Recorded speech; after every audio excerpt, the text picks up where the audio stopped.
आज हम फोटोशॉप में एनिमेशन की बेसिक्स का एक ओवरव्यू ले लेते हैं।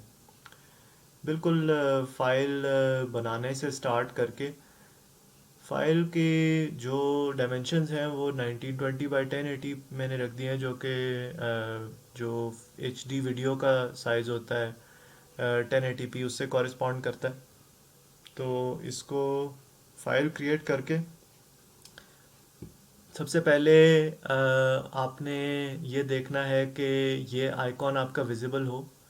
ये वीडियो टाइमलाइन का आइकॉन होता है। अगर ये विजिबल नहीं है तो आप विंडो में जाके और टाइमलाइन को क्लिक करें तो ये आपके पास अवेलेबल हो जाता है। इसमें आके आप वीडियो टाइमलाइन के ऑप्शन को क्लिक करेंगे तो आपके पास एक जो है वो इंटरफेस आ गया, जो कि जो वीडियो एडिटिंग प्रोग्राम्स होते हैं उससे काफ़ी सिमिलर है। एक प्ले बटन है, उसके साथ नेक्स्ट फ्रेम का बटन है, प्रीवियस फ्रेम का है, और इसके साथ बेसिक से एडिटिंग टूल्स हैं, कट है, ट्रांजिशन है। नीचे जो चीज़ें शो हो रही हैं उसमें ये शो हो रहा है कि आप इस वक्त कौन से फ्रेम पे हैं, आपका फ्रेम रेट शो हो रहा है। ये जो है ये टाइम लाइन को मैग्नीफाई करने का टूल है। इस वक्त आप देख रहे हैं कि आपको ये एक ब्लॉक नज़र आ रहा है। ये एक डिफ़ॉल्ट लेयर है जो कि 5 सेकंड्स के लिए इसके कंपोजिशन का टाइम सेट हुआ हुआ है। तो बेसिकली ये जो ब्लॉक है ये एक लेयर को रिप्रेजेंट करता है जो कि 5 सेकंड्स के लिए शो हो रही है। तो इस वक्त आप देख सकते हैं कि टाइमलाइन में 5 सेकंड्स इतने छोटे से स्पेस में शो हो रहे हैं। जब आप इसको मैग्नीफाई करते जाएंगे इस बटन को क्लिक करके, तो यहाँ पे पहले आपने देखा था कि ये शो हुआ कि ये 5 सेकंड्स है। उसके बाद आप इसको फर्दर मैग्नीफाई करते जाएं तो इस वक्त जो है वो ये इतना एरिया जो है ये 1 सेकंड को रिप्रेजेंट कर रहा है। ऊपर यहाँ पे आपको सेकंड्स शो हो रहे हैं और सेकंड के विद इन आपको फ्रेम्स शो हो रहे हैं। इस वक्त टाइमलाइन का फ्रेम रेट 29.97 फ्रेम्स पर सेकंड है, which is for all intends and purposes 30 frames पर सेकंड। तो इसके तीन आपको डिविजन्स नज़र आ रही हैं, 10 seconds, 20 seconds, sorry 10 frames, 20 frames, और उसके बाद 1 सेकंड। इसको आप दोबारा जो है वो थोड़ा जूम आउट करेंगे तो इस वक्त जो है वो 1 सेकंड का दो हाफ्स बन गए, जिसके दरमियान में आपको 15 फ्रेम्स नज़र आ रहे हैं। अच्छा, ये बात मैं आपसे कर लूँ कि ये फ्रेम्स होते क्या हैं। फ्रेम्स एक्चुअली एक सेकंड को डिफरेंट सेगमेंट्स में डिवाइड किया हुआ होता है। कि यहाँ पे आपको जितना फ्रेम रेट नज़र आ रहा है इसका मतलब ये है कि 1 सेकंड के अंदर उतनी पिक्चर्स प्ले हो सकती हैं। पॉसिबिलिटी है कि आप इस हर फ्रेम के अंदर कोई डिफरेंट चेंज लेके आ सकें, किसी पिक्चर के जगह कोई कंप्लीटली डिफरेंट पिक्चर ले आए, या किसी तस्वीर के अंदर कोई चेंज ले आए। तो एनिमेशन बेसिकली होती ऐसे ही है कि आप एक फ्रेम से दूसरे फ्रेम से तीसरे चौथे फ्रेम के दरमियान में किसी एक ऑब्जेक्ट के अंदर कोई चेंज ओवर टाइम ग्रेजुअली लेके आते हैं। तो जब वो frames back to back play होते हैं तो उसके अंदर मूवमेंट नज़र आती है। उसमें ये भी हो सकता है जैसे कि हैंड ड्रॉन एनिमेशन में होता है कि आप हर फ्रेम के अंदर जिस ऑब्जेक्ट के अंदर आप मूवमेंट शो करना चाह रहे हो उसको रीड्रॉ करें। या फिर ये होता है कि आप उस ऑब्जेक्ट का जो पार्ट जो है वो मूव कर रहा हो या उसके अंदर कोई चेंज आ रहा हो उसको आप रीड्रॉ करते हैं। तो आम तौर पे जो एनिमेशन का फ्रेम रेट यूज़ होता है वो उस हिसाब से होता है कि आप 1 सेकंड के अंदर कितने स्टेप्स बनाना चाह रहे हैं।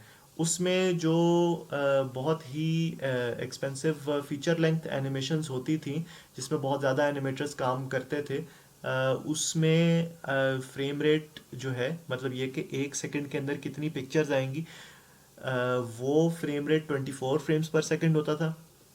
और आमतौर पे उसके बाद जो टीवी प्रोडक्शन होती रही है उसमें या ये कि जो इंडिपेंडेंट एनिमेटर्स काम करते रहे हैं हैंड ड्रॉन एनिमेशन में, उसमें मोस्टली 12 फ्रेम्स पर सेकंड का फ्रेम रेट यूज़ होता है। इससे कम फ्रेम रेट्स भी यूज़ होते हैं, 8 फ्रेम्स पर सेकंड तक भी होता है। तो फिल्म आमतौर पे 24 फ्रेम्स पर सेकंड पे ही सिनेमाज में प्ले होती थी। तो जो एनिमेटर्स जो है वो 24 फ्रेम्स पर सेकंड पे एनिमेट करते थे, उसको वो ये कहते थे कि आप वंस में एनिमेट कर रहे हैं। मतलब ये कि हर फ्रेम के ऊपर ड्राइंग जो है वो चेंज हो रही है या ड्राइंग का कोई पार्ट चेंज हो रहा है। उसमें होता ये है कि बैकग्राउंड जो है वो हो सकता है सेम रहे, बल्कि बैकग्राउंड सेम ही होता था बहुत बहुत अर्ली एनिमेशन के अलावा। लेकिन ये कि जो कैरेक्टर जिसके अंदर कोई मूवमेंट आ रही है उसको फिर रीड्रॉ किया जाता था। तो जब आप उसे 24 फ्रेम्स पर सेकंड पे करते हैं, मतलब हर जो फिल्म की रील का फ्रेम है उसके अंदर आप एक ड्राइंग कर रहे हैं, तो उसको वंस कहा जाता था। और जो अगर आप 12 फ्रेम्स पर सेकंड पे कर रहे हैं तो उसको कहते थे कि आप टूज में एनिमेट कर रहे हैं, कि मतलब आप फिल्म की रील के हर दूसरे फ्रेम पे जो है वो कोई नया इमेज ड्रॉ कर रहे हैं, या जहां आप चेंज लाना चाह रहे हैं उस इमेज के अंदर कोई चेंज कर रहे हैं। तो अभी हम जो है वो जो फ्रेम रेट है उसको चेंज कर लेंगे, क्योंकि अभी जो फ्रेम रेट है 29.97 फ्रेम पर सेकंड, इसकी तो ज़रूरत बिल्कुल नहीं है, इस पे तो कोई भी एनिमेट नहीं करता। तो एक रीजनेबल फ्रेम रेट जो है वो ये हो सकता है कि हम 8 फ्रेम्स पर सेकंड कर लें स्टार्ट करते हुए, या ये कि डायरेक्ट 12 फ्रेम्स पर सेकंड पे चले जाएं। तो इसका फ्रेम रेट जो है वो हमें वीडियो लेयर बनाने से पहले चेंज करना होगा। जो इस वक्त लेयर आपको नज़र आ रही है ये स्टैटिक लेयर है। ये स्टैटिक लेयर और वीडियो लेयर का डिफरेंस मैं अभी दोबारा बताऊंगा। पहले इसका फ्रेम रेट चेंज कर ले। फ्रेम रेट इसका जो है वो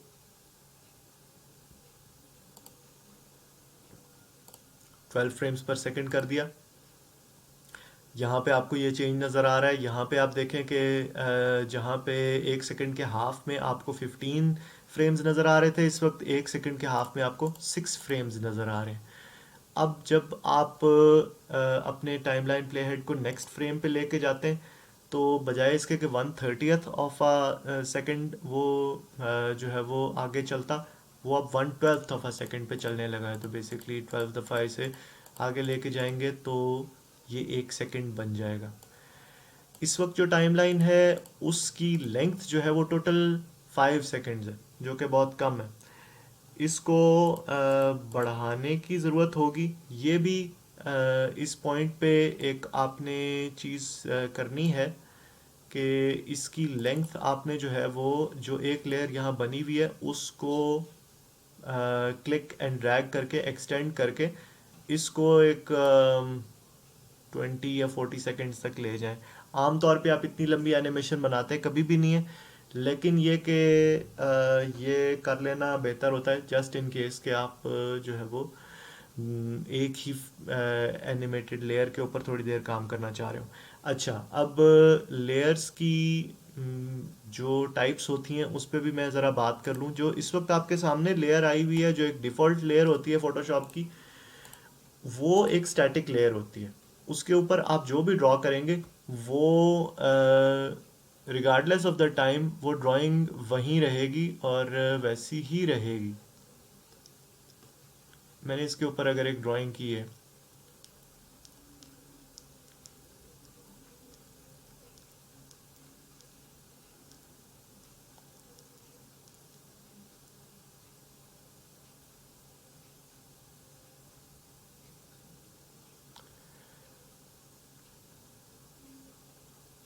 खैर दैट्स जस्ट अ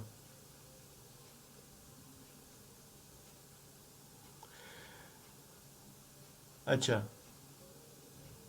अब ये ड्राइंग जो है वो चूंकि एक स्टिल फ्रेम के ऊपर है, तो मैं इसका फ्रेम नंबर चेंज करता जा रहा हूँ, लेकिन ये ड्राइंग वहीं की वहीं है। क्योंकि फोटोशॉप में आप वीडियो टाइमलाइन में आ भी जाएं तो अगर आप स्टिल फ्रेम के ऊपर ड्राइंग कर रहे हैं तो वो वहीं की वहीं रहेगी। आपने एनिमेट करने के लिए वीडियो लेयर बनानी होती है, लेकिन वीडियो लेयर बनाने से पहले जो दो स्टेप्स थे वो करना ज़रूरी है। अदरवाइज़ ये कि वीडियो लेयर जो बनेगी उसका फ्रेम रेट जो है वो वही रहेगा जो कि वीडियो लेयर बनाने से पहले यहाँ पे शो हो रहा है, और उसकी लेंथ भी वही होगी जो वीडियो लेयर बनाने से पहले यहाँ पे टाइमलाइन की लेंथ शो हो रही थी। तो ये दो चीज़ें पहले की कि पहले फ्रेम रेट बना लिया, टाइमलाइन की लेंथ सेट कर ली, उसके बाद लेयर में जाके वीडियो लेयर्स में new blank video layer from file, oh sorry, आपने करना है वीडियो लेयर्स में जाके न्यू ब्लैंक वीडियो लेयर, आपके पास ये लेयर आ गई। अच्छा, अब ये जो ड्राइंग हुई हुई है इसको क्विकली मैंने हाइड करना है, तो उसके लिए मैंने इस लेयर को डबल क्लिक किया, कलर ओवरले पे जाके मैंने इसके ऊपर एक कलर ओवरले कर दिया ताकि ये गायब हो गई। अब वीडियो लेयर में आप ये देखेंगे कि अगर मैंने इस वीडियो लेयर में कोई भी चीज़ बनाई है,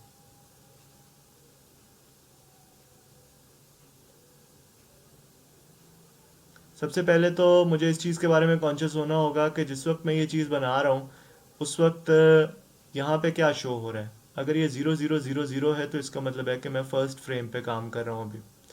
अगर कोई भी और नंबर है तो वो रिप्रेजेंट करता है कि मैं कितने सेकंड्स और उस सेकंड के कितने फ्रेम पे हूँ। तो खैर,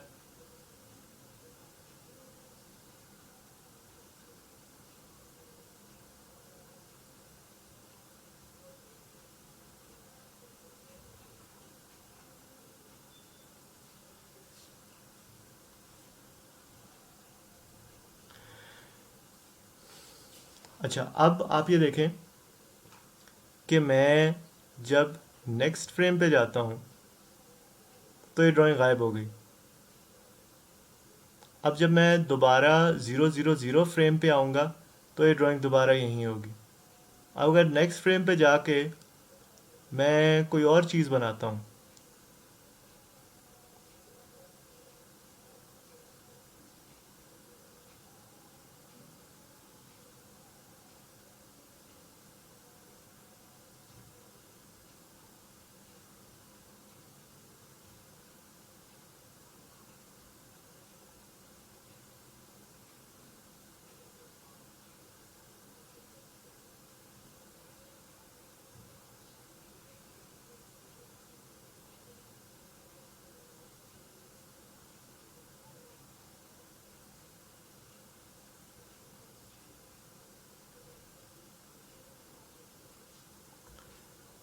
तो मैं ये देखूंगा कि 0001 पे ये मौजूद है और 000 पे ये मौजूद है।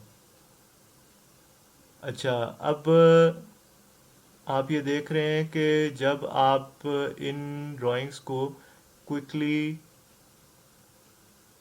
जो है वो एक ड्राइंग से दूसरी ड्राइंग पे स्विच करते हैं, तो अगर आपकी ड्राइंग्स एक दूसरे से सिमिलर हों तो उनमें आपको एक मूवमेंट फील होती हुई नज़र आती है।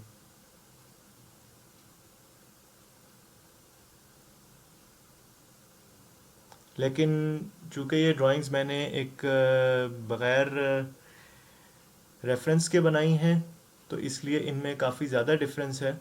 अच्छा, अब अगर मैं नेक्स्ट फ्रेम पे जाके और अपने अंदाज़े से ही एक और पोज बनाता हूँ।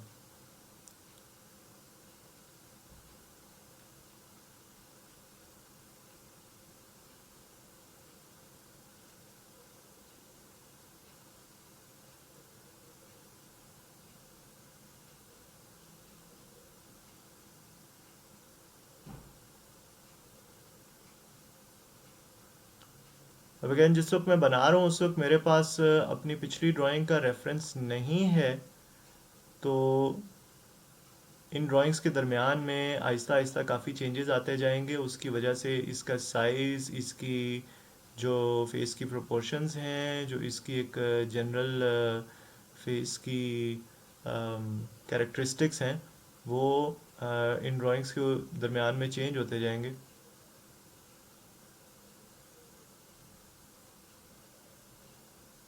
लेकिन जो एनिमेशन टूल्स हैं उनका जो बेसिक्स हैं वो यही हैं कि आप हर फ्रेम के ऊपर एक अलग ड्राइंग चाहें तो बना सकते हैं। अब आपने देखा है कि जो स्टैटिक लेयर थी उसके ऊपर जो ड्राइंग थी वो जितनी देर तक वो लेयर मौजूद थी वो ड्राइंग वहीं रही, लेकिन वीडियो लेयर पे जो ड्राइंग है वो एक ड्राइंग एक फ्रेम पे मौजूद है, और जब आप उस फ्रेम से आगे या पीछे जाते हैं तो आपको उस फ्रेम पे मौजूद जो ड्राइंग है वो शो होती है। जो वीडियो लेयर पे एनिमेशन का बेसिक कॉन्सेप्ट है वो तो आपने देख लिया कि वीडियो लेयर पे हर फ्रेम के ऊपर आप कोई अलग ड्राइंग कर सकते हैं, और उन ड्राइंग्स को जब आप एक के बाद एक प्ले करेंगे तो वो उस फ्रेम रेट के ऊपर प्ले होंगी। मतलब ये कि ये मैं अभी आपको प्ले करके दिखाऊंगा तो आप देखेंगे कि हर ड्राइंग जो है वो सिर्फ एक फ्रेम के ऊपर मौजूद है, और वो उस स्पीड पे प्ले होगी जो फ्रेम रेट यहाँ पे मौजूद है, मतलब फ्रेम्स पर सेकंड के हिसाब से। कि अगर ये 12 फ्रेम्स पर सेकंड है तो एक ड्राइंग जो है वो 12th ऑफ अ सेकंड तक रहेगी, और उसके बाद नेक्स्ट ड्राइंग आ जाएगी, उसके बाद उससे नेक्स्ट, उसके बाद उससे नेक्स्ट। और आप इस तरह एनिमेट कर सकते हैं। अच्छा, अभी मैंने एक दो चीज़ें की थी। एक तो ये कि मैंने जो अपनी टाइमलाइन को प्रीव्यू करने के लिए जो टाइमलाइन की लिमिट है उसको मैं अपनी ड्राइंग्स के एंड तक ले आया था। अगर आपने अपनी एनिमेशन को प्ले करके देखना हो तो उसके लिए जो ये ऊपर एक स्लाइडर बना हुआ होता है, इसको जो आखिरी ड्राइंग आपने की हो उस ड्राइंग से आगे रखते हैं। मतलब ये कि जहाँ पे आपकी एनिमेशन ड्राइंग्स ख़त्म हो रही हैं उसके बाद जब खाली फ्रेम आता है तो उस खाली फ्रेम तक आप जो है वो अपनी टाइमलाइन की लिमिट को रखते हैं ताकि आखिरी फ्रेम भी आ जाए। मतलब ये कि आखिरी फ्रेम को उसमें इंक्लूड करने के लिए आपको उससे आगे तक रखना पड़ेगा, और उसके बाद आप प्ले का बटन प्ले करेंगे तो ये जो है वो आपकी एनिमेशन प्ले होगी। जो ये एक कॉग बना हुआ है उसमें आप अगर इसको टिक कर देंगे तो ये लूप प्लेबैक के ऑप्शन को टिक कर देंगे तो आपकी एनिमेशन जो है वो लूप होती रहेगी।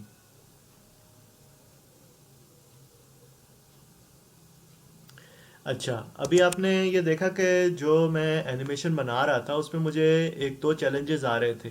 एक तो ये कि जब मैं एनिमेट कर रहा था तो हर फ्रेम को ड्रॉ करते हुए मुझे उससे पिछला फ्रेम नज़र नहीं आ रहा, उसकी वजह से नेक्स्ट फ्रेम की ड्राइंग बहुत मुश्किल हो जाती है। तो अगर आप ये चाहते हैं कि आपको वीडियो लेयर पे ड्राइंग करते हुए पिछला फ्रेम भी नज़र आए तो उसके लिए आप टाइमलाइन में जाके और अनियन स्किन्स को इनेबल कर देते हैं। अनियन स्किन्स को इनेबल करने से पहले उसकी सेटिंग देख लेते हैं। अनियन स्किन सेटिंग्स में बेसिकली ये है कि आपको अपनी ड्राइंग से पिछला फ्रेम भी नज़र आ रहा है, अपनी ड्राइंग से अगला फ्रेम भी आपको नज़र आ रहा है, वो किस ओपेसिटी पे आपको नज़र आ रहे हैं। मतलब ये कि वो आपकी ड्राइंग के ऊपर पिछली ड्राइंग और अगली ड्राइंग जो है वो ओवरले हुई हुई होगी, मतलब उसकी ट्रांसपेरेंसी आपको नज़र आ रही होगी। तो इसकी जो सेटिंग्स हैं उसमें मैं थोड़ा चेंज करूँगा। एक तो ये कि फ्रेम्स आफ्टर को मैं ज़ीरो कर रहा हूँ, क्योंकि आप आमतौर पे जब एनिमेट कर रहे होते हैं तो आप अपने पिछले फ्रेम से देख के अगला फ्रेम बना रहे होते हैं, उससे आगे कुछ भी नहीं होता। तो इसलिए इसकी ज़रूरत नहीं है, ये आपके कंप्यूटर को ऐसे ही स्लो करेगा। और जो ओपेसिटी है इसका मतलब ये है कि पिछला फ्रेम का 50% ओपेसिटी आपको अपने ड्राइंग में नज़र आ रही होगी। I think that's too much, इसको भी मैं 25 कर देता हूँ कि आपको 25% ओपेसिटी जो है वो पिछले फ्रेम की नज़र आ रही है। ब्लेंड मोड्स का आपको फोटोशॉप का बेसिक्स का पता ही होगा। मल्टीप्लाई में जो है वो एक ट्रांसपेरेंसी ऐड होती है, और नॉर्मल में जो है वो एक ओपेक इमेज ऐड होता है। तो बेसिकली 25% ओपेसिटी के साथ आप अगर एक ट्रांसपेरेंट इमेज अपने पिछले फ्रेम का देखना चाह रहे हैं तो आप इसको मल्टीप्लाई पे रखें। अगर आप एक ओपेक इमेज देखना चाह रहे हैं तो आप नॉर्मल पे रखें। मैं नॉर्मली मल्टीप्लाई पे रखता हूँ। अगर आपकी ड्राइंग का बैकग्राउंड वाइट हो तो मल्टीप्लाई पे रखना बेस्ट होता है, क्योंकि अभी इसका बैकग्राउंड ग्रे है। आई थिंक इसको वाइट ही कर लेना चाहिए फिर। कलर ओवरले को जाके वाइट कर दिया, ये वाइट हो गया।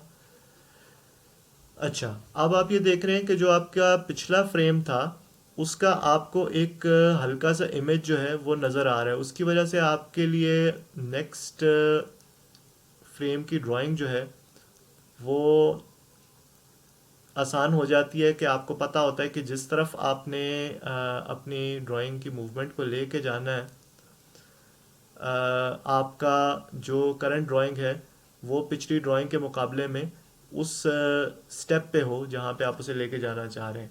मतलब ये कि जिस डायरेक्शन में भी मूवमेंट जा रही है वो उसमें कितना आगे उसको लेके जाना है, और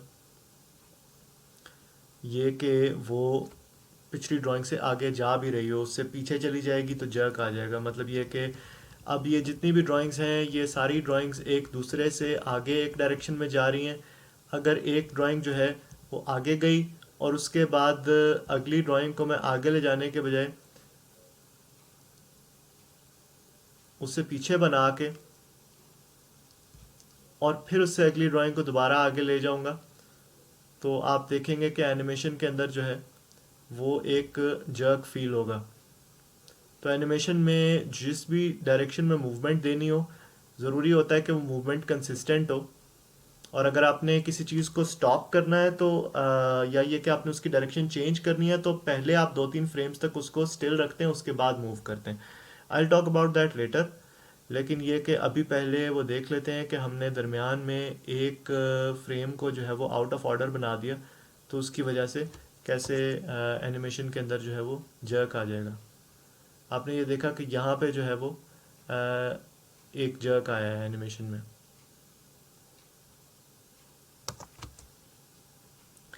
अच्छा, अब चूंकि आपकी अनियन स्किन्स जो है वो इस वक्त मैंने एनिमेशन देखने के लिए जो है वो उनको टर्न ऑफ किया था, तो दोबारा जो है वो मैं इनको इनेबल कर देता हूँ। अच्छा, अब अनियन स्किन्स के साथ जो है वो ज़्यादा कॉम्प्लेक्स ड्राइंग करना भी पॉसिबल होता है। इसमें एक मसला तो हल हो गया कि आपको अपने पिछले फ्रेम का जो है वो इमेज नज़र आ जाता है। उसकी वजह से इतना होता है कि आपको अपने नेक्स्ट इमेज की प्लेसमेंट जो है वो आसान हो जाती है, और आपको पता होता है कि एग्जैक्टली ड्राइंग किस तरह जा रही है। एनिमेशन के दौरान आपको मुसलसल पिछले फ्रेम और अगले फ्रेम के दरमियान में स्विच भी करना होता है। तो उसके लिए आप हर दफ़ा ये नहीं कर सकते कि आप यहाँ से बटन दबा के पीछे और फिर आगे उसको मूव करें। तो आप ये कर सकते हैं कि एनिमेशन की जो टाइमलाइन है उसके जो पैरेलल लाइंस हैं इनको क्लिक करके यहाँ आप इनेबल टाइमलाइन शॉर्टकट कीज़ कर दें। इसको आप इनेबल करेंगे तो उसके बाद आपकी जो डायरेक्शन कीज़ हैं उनके थ्रू आप अपने फ्रेम्स को आगे या पीछे मूव कर सकते हैं। तो इस वक्त जो है मैं अपनी जो एरो कीज़ हैं उससे एनिमेशन के फ्रेम्स को मूव कर रहा हूँ। अच्छा, अब आपने देखा था लास्ट टाइम जो ड्राइंग बनाई थी उसमें जो एनिमेशन के लिए जो एक फेस की ड्राइंग बनाई थी उसमें मेरे पास रेफरेंस नहीं था लास्ट फ्रेम का, तो मुझे अंदाजे से ड्राइंग करनी थी। अब चूंकि रेफरेंस मौजूद है तो उससे ये होगा कि मैं जो भी इसके अंदर चेंज ला रहा हूँ मैं हर फीचर के प्लेसमेंट को देख सकता हूँ, और जिस डायरेक्शन में मैंने मूव करना है इसको वो मैं उसके हिसाब से कर सकता हूँ। तो एक जो मसला था रेफरेंस का वो तो इससे हल हो गया कि आपके पास पिछले फ्रेम का जो है वो एक हल्का सा इमेज आ गया अनियन स्किन्स की वजह से। और दूसरी चीज़ ये है कि जो मूवमेंट उसमें आ रही है उसको देखने के लिए मैं एरो कीज़ को यूज़ कर रहा हूँ कि इसकी मूवमेंट जो है वो इवन 2 फ्रेम्स के विद इन जो इसमें चेंज आ रहा है वो मैं कॉन्स्टेंटली एरो कीज़ को जो है वो यूज़ करके और स्विच बैक एंड फोर्थ करके इसके जो मूवमेंट है उसको देख सकता हूँ। अच्छा, ये तो इसका मैं एक कदा और फ्रेम बना दूंगा ताकि थोड़ी सी इसमें प्रोग्रेशन नज़र आ जाए।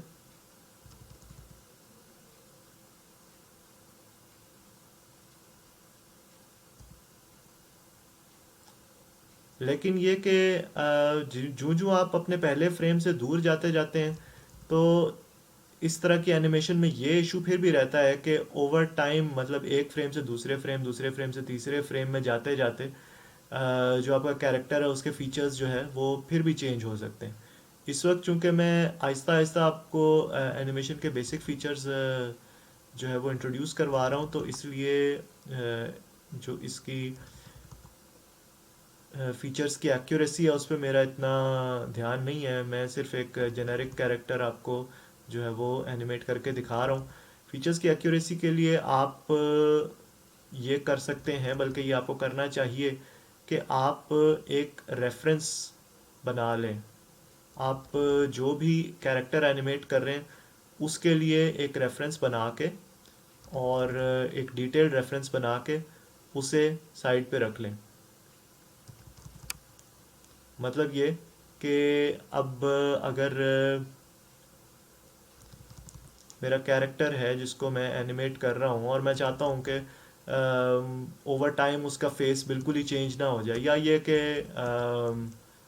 उसके फीचर्स जो है वो कॉम्प्लेक्स हैं, या ये कि वो जनरली एक डिटेल्ड कैरेक्टर है, या इवन सिंपल कैरेक्टर्स के लिए आपको अपने कैरेक्टर का जो बेसिक फीचर्स हैं उनको एज अ रेफरेंस यूज़ करना पड़ता है ताकि ओवर टाइम आपकी ड्राइंग चेंज ना हो जाए।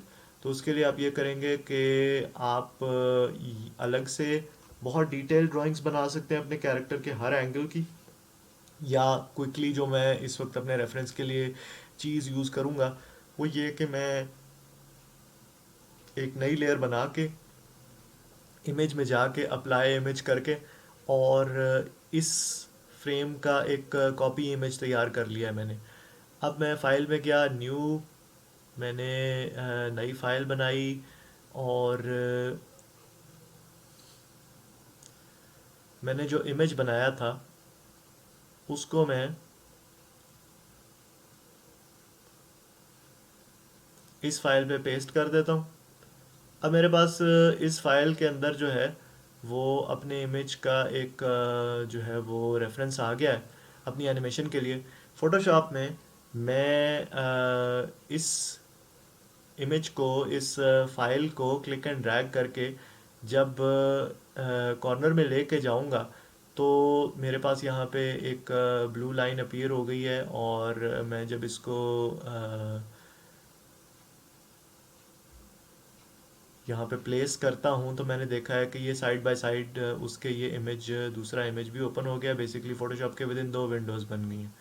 तो मेरे पास अपना जो एक क्रूड सा इमेज था उसका रेफरेंस आ गया है। आप डेफिनेटली अगर एनिमेट कर रहे हैं तो आप एक ज़्यादा डिटेल्ड रेफरेंस इमेज बना सकते हैं और बनाएं। अच्छा, अब मैं जाके और मैंने पेन सिलेक्ट किया, डोंट अप्लाई भाई, और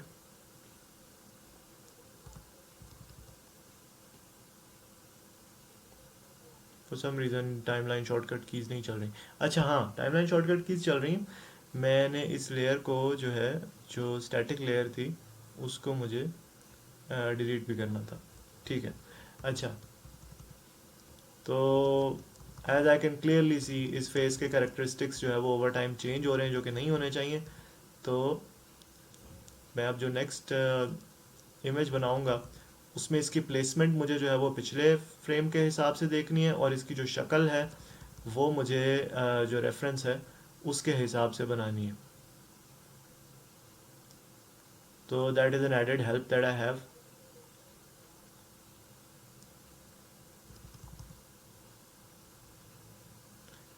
अब जो मेरा पहला इमेज था वो काफ़ी क्रूड था, तो इसलिए उसके हिसाब से बाकी सारी ड्राइंग्स वैसी क्रूड बनेंगी, लेकिन ये कि this is just an example to show you कि आप अपनी जो एनिमेशन है उसके अंदर एक कंटिन्यूटी लाने के लिए या एक कंसिस्टेंसी लाने के लिए जो है वो रेफरेंस इमेज यूज़ करते हैं, which in my case was the first frame जिसको मैंने अप्लाई इमेज करके और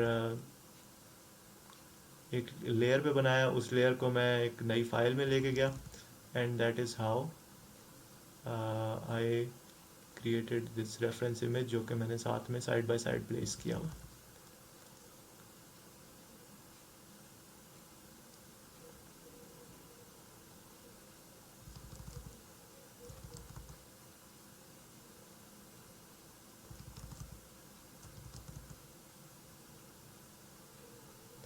ये ड्राइंग जो है वो एनिमेशन टैबलेट पे हो रही है। वैकम की जो टैबलेट होती है उसके लिए सिंटीक होना ज़रूरी नहीं है। जो भी आपको आजकल अवेलेबल है, पहले बैम्बू होती थी, आजकल आई थिंक इंटोस का कोई वर्जन आता है, दैट इज़ परफेक्टली फ़ाइन। मैं ख़ुद भी इस वक्त जो है वो एक बहुत ही पुरानी बैम्बू टैबलेट यूज़ कर रहा हूँ। तो लेकिन ये कि अगर आपके पास टैबलेट नहीं है तो भी आप फोटोशॉप में एनिमेशन कर सकते हैं। ये चीज़ें स्पेसिफिकली जो है वो पेन टैबलेट से करने वाली हैं। उसके बाद फिर की फ्रेम एनिमेशन भी मैं थोड़ी सी बताऊंगा, जो कि आप बग़ैर टैबलेट के जो है वो फोटोशॉप में किस तरह की एनिमेशन कर सकते हैं, वो भी मैं थोड़ा सा कवर करूंगा। फोटोशॉप एनिमेशन जो है उसके जो बेसिक्स हैं वो कुछ आफ्टर इफेक्ट्स से सिमिलर हैं। आफ्टर इफेक्ट्स बहुत ज़्यादा जो है वो इन डिटेल है, तो फ़ोटोशॉप से पे एनिमेट कर लेने से फ़ोटोशॉप में जो की फ्रेम एनिमेशन है, हैंड ऑन एनिमेशन नहीं, की फ्रेम एनिमेशन जो है वो अगर आप थोड़ी बहुत कर लेंगे तो आपको आफ्टर इफेक्ट्स को समझने में भी उसमें हेल्प मिल सकती है।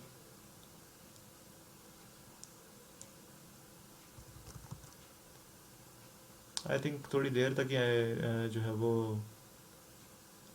हो गया, तो इसको प्रीव्यू करके मैं देख लूँगा। प्रीव्यू करने से पहले मैं इसकी जो अनियन स्किन्स है उनको टर्न ऑफ कर दूँगा। एनिमेशन जो है वो आमतौर पे बड़ी टीम्स करती हैं, इंडिविजुअल एनिमेटर्स भी एनिमेट करते हैं, लेकिन ये कि एनिमेटर को ये देखना होता है कि वो किस तरह का स्टाइल और किस तरह का सब्जेक्ट और किस तरह की स्टोरी टाइप या नैरेटिव जो है वो हैंडल कर सकता है। क्योंकि जैसे अभी अभी आपने देखा है कि एनिमेशन जो है वो एक बहुत टाइम टेकिंग प्रोसेस है और बहुत हार्ड वर्क मांगता है, क्योंकि 12 फ्रेम्स पर सेकंड पे आपने जो ड्राइंग की है वो सिर्फ 1 सेकंड के 12वें हिस्से तक रहेगी।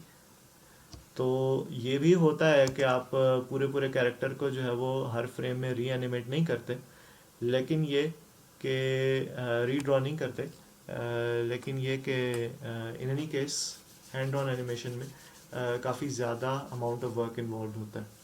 और आपने देखा कि जो मैंने 4 या 5 ड्राइंग्स की थी वो कितनी क्विकली जो है वो गुजर गई।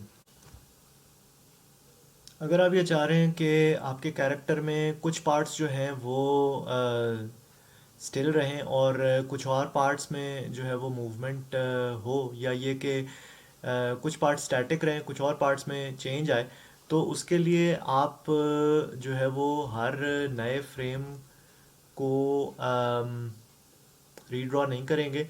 आप एक चीज़ ये कर सकते हैं कि आप अपना जो लास्ट फ्रेम है उसको आप डुप्लिकेट कर लें। अभी तक जिस तरह मैंने बताया उसमें आप सिंपली जो है वो नेक्स्ट फ्रेम के ऊपर चले जाते हैं एरो की के ज़रिए, तो आपके पास एक कम्प्लीटली ब्लैंक स्क्रीन आ जाती है। आप ये भी कर सकते हैं कि आप लेयर में जाके और वीडियो लेयर्स में जाके आप फ्रेम को डुप्लिकेट कर सकते हैं। आप उस फ्रेम के ऊपर जाएं, आप डुप्लीकेट फ्रेम को क्लिक करें, तो अब आप ये देख रहे हैं कि एक ही ड्राइंग जो है वो एक फ्रेम के बजाय अब दो फ्रेम्स पे आ गई है। ये 0207 पे भी यही है और 0208 पे भी यही ड्राइंग है। अब अगर आपने अपने कैरेक्टर को कुछ देर स्टिल रखना है तो उसके लिए भी ये चीज़ यूज़ हो सकती है। अगर आपने अपने कैरेक्टर के अंदर कोई चेंजेस लाने हैं तो उसमें भी ये हो सकता है कि आप जो है वो बाकी सारे कैरेक्टर को वैसे ही रहने दें और उसके विद इन जो है वो आप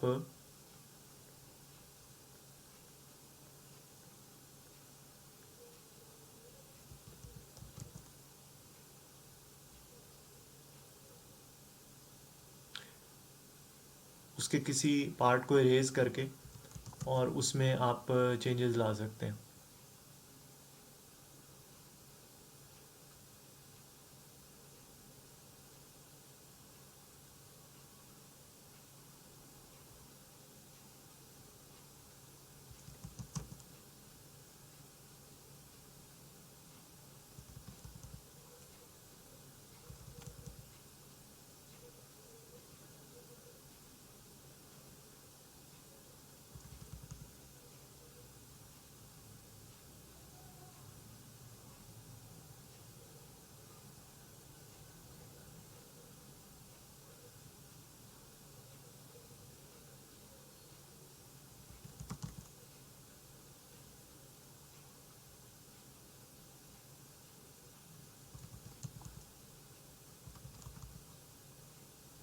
और फिर अगर आपने एक कैरेक्टर को एक ही पोज थोड़ी देर के लिए होल्ड करवाना है तो उसके लिए भी डुप्लीकेट फ्रेम जो है वो यूज़ हो सकता है। अगर कहीं आप किसी फ्रेम को डिलीट करना चाह रहे हो तो उसके लिए ये ऑप्शन है।